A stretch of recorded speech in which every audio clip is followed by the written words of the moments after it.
Your thoughts and feelings create your state of being, and whoever you are being is what you're going to see reflected back in your life. So how can you change your thoughts and feelings to something you've never actually experienced? Well, I'm going to be explaining exactly how you can start doing that. I'm going to be giving you 3 practical steps that you can start taking right now so that you can understand how to tap into the thoughts and the feelings of that ideal version of you. We do not get what we want, but you always get a reflection of who you're being. And this video is going to show you how to tap into the feelings and thoughts of that ideal version of you so that you can start seeing that reflected back to you right now. So let's get started. So if you're wanting to experience secure love and you've never had anyone you feel care about you, or maybe it's about an amount of money and you're like, how in the world am I going to feel abundant if every experience I've ever had with money is there's never enough?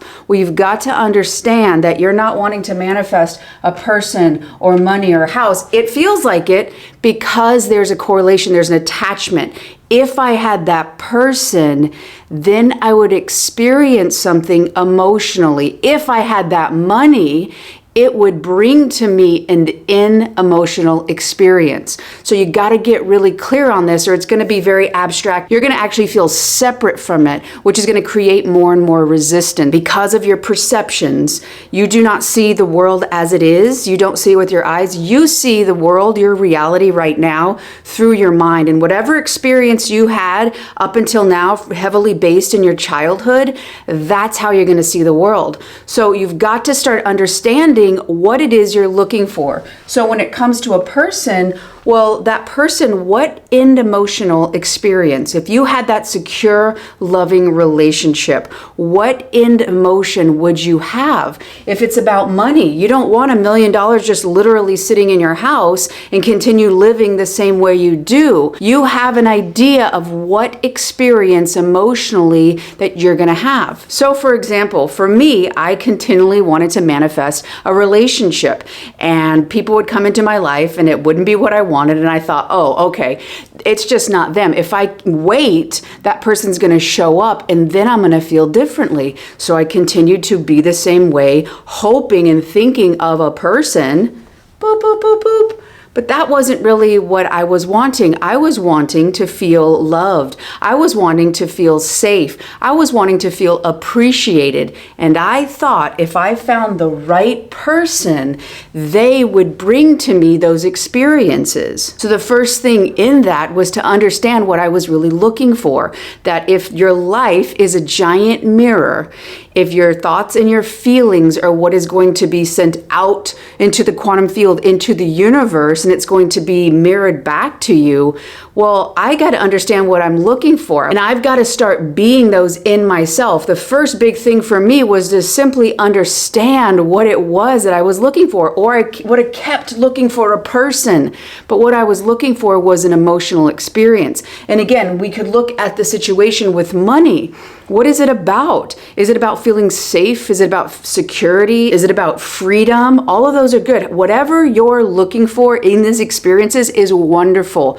But you've got to become aware of what the essence of those experiences is going to be so that you can start being aware of how it's in your life now. For me personally, satisfaction is a huge theme for me. I feel a sense of satisfaction when I make something with my hands. I feel a sense of satisfaction when I'm able to produce a video that really resonates with people and helps them. I feel satisfied. So when I started to become aware of money, for me, bringing in more sense of satisfaction, being able to provide for myself, for people I love, I could start bridging the gap that I have the satisfaction in my life. How can I grow that fire? There's a huge shift when you start understanding how you already experience those things and grow it bigger. Build your capacity. Just the same as if you wanted to get stronger with your body. You would increase your capacity. First part of my life, I was training to make the Olympic team, and so this was a heavy part. heart, that I continued to build my capacity for what I could handle,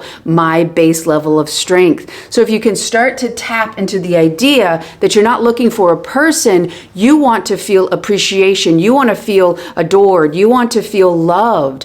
Okay, how can I start doing that to me right now? Then you're actually literally being able to tap into that feeling. The thing that completely changed me in being able to manifest a secure relationship when I had a lifetime of rejection, abandonment, and absolutely intensely toxic and dramatic. I mean, my relationships were emotional roller coasters. I was absolutely dependent on them. I thought that's how the feeling came in. And if the person left, then I was without.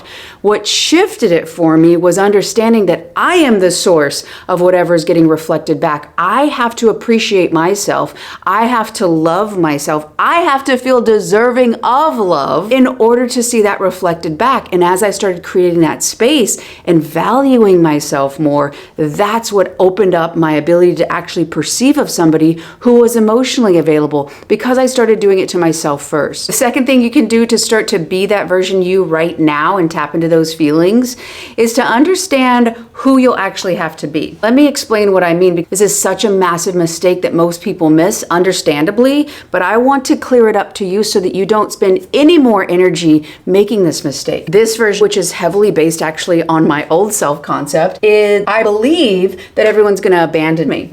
I believe that I wasn't enough. I believe that I wasn't worthy, and I believe that everyone was going to reject me. That manifests, so this is the subconscious. This line then represents what it looks like in the physical world. So since I was being this energetically, I kept seeing a lot of lack, a lot of rejection, being overlooked, and there not really being opportunities for me to feel valuable or to get the resources I needed. But if you look down here, I was actually, that's who I thought I was. Now I constantly thought of having more money, what would love feel like, abundance of opportunities, or even feeling prioritized. But this is what I was doing. I was feeling and believing these things about myself, and I was thinking of what the ideal version of me would be experiencing. So rather than comparing what my beliefs were here and shifting them to these, so that I could get this opportunity, I kept being stuck because I was like, oh, I don't feel good enough. And then I would say, how in the world does it feel to have love, to have somebody who would commit to me, or even an amount of money that I was needing because things were really stressful financially. But rather than comparing apples to apples, which would be belief system to belief system, which was actually where I could make changes to see a difference, I kept feeling and being in this, comparing that to the end result. Okay, so if you're like, how in the world can I feel love if I've never felt love? Well, it's about realizing, I keep self-abandoning. I keep thinking that person's not going to see value in me. I don't see value in me. And there's two different groups here. There's one group of people like myself who are like, I'm just not worthy. No one's going to see worth. I don't see worth. There's another group of people who think they're badass, that they are so valuable, which is great. However, they feel other people won't see their value. So both of those actually are rejection and abandonment of yourself. This is understandable because you've had past experiences, but you project those past experiences into perceptual biases, and you're literally rejecting yourself, assuming somebody else is going to do it. So I kept doing this, and I kept staying in the energy of abandonment and not feeling good enough. And then saying, oh man, how in the world would I ever get, what does it feel like to have an abundance of opportunities or feel prioritized? Well, I needed to get clear.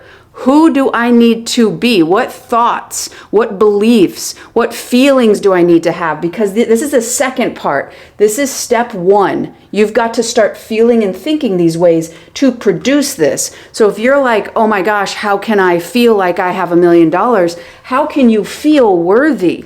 What does it feel like to feel worthy? How can you start to see that you're whole and complete? Not the effect, not the production. So the focus for you and where you could be feeling completely distant is you continually look at how you can feel the outcome with complete disregard of who that person would be. So as you start to see this shift, okay, I don't feel enough right now, and how can I start getting closer to deserving? Because somebody who feels deserving is actually, they experience the prioritization.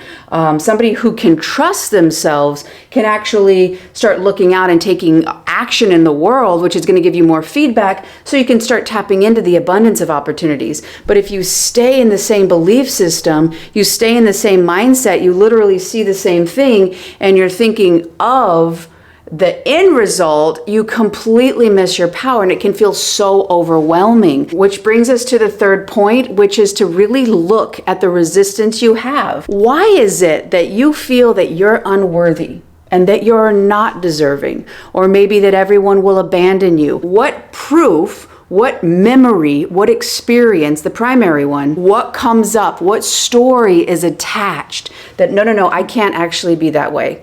Now, this could look a lot of different ways. Maybe when you were feeling deserving as a kid and you asked for your fair share, you were told you were selfish. And so you're like, oh my God, I don't want to be selfish. I don't want to be bad, because if I'm bad, I get outcast. So I'm going to move away from being deserving, because even though this is miserable, I was able to actually be accepted by my primary family, and then I could stay alive. Maybe you were treated really poorly by an emotionally immature adult who had their own shit and their own trauma, and you thought, oh geez, that must be me. I must not be worthy, because if I was, they would actually meet my need, because they're the one who knows best. Because there's a power dynamic when you're growing up. You have to put in all your faith that this caregiver, this adult, knows best to take care of you, to help you stay alive. Now, in that blanket of power, of authority we give to them, unless you re-reason, unless you take your adult mind and all the experiences you've had and you look back through a different lens and realize it was not because of you. You are not responsible for that. It was nothing that you lacked. So you feeling you're not these is simply a misunderstanding of yourself. So you shifted here and you think that this is true. So starting to understand and look back at who you are being and why you feel that you're these things, start to energetically cut that cord. Start to take back your inner authority, because remember early on that power dynamic was the adult at the time knew best. You have to take it back and realize you now know best, and you are the one who's responsible and able to take care of yourself. You don't have to wait for other people's validation, although validation can be important in the process, but it can't be the primary source. You don't need other people's permission. It could upset people, and that's not your responsibility. That's a reflection of something going on in them, and you can have conversations, but it doesn't mean that you can't move forward to creating a life you really want to live. Now, I've heard some people talk about just forget it, just forget that never happened, tell a new story. That energy, because gaslighting yourself, that doesn't end in truth, because it starts in suppression, it starts in delusion. And no matter if you're unconscious to it and you suppress something, it will pop up and it will keep manifesting in your life.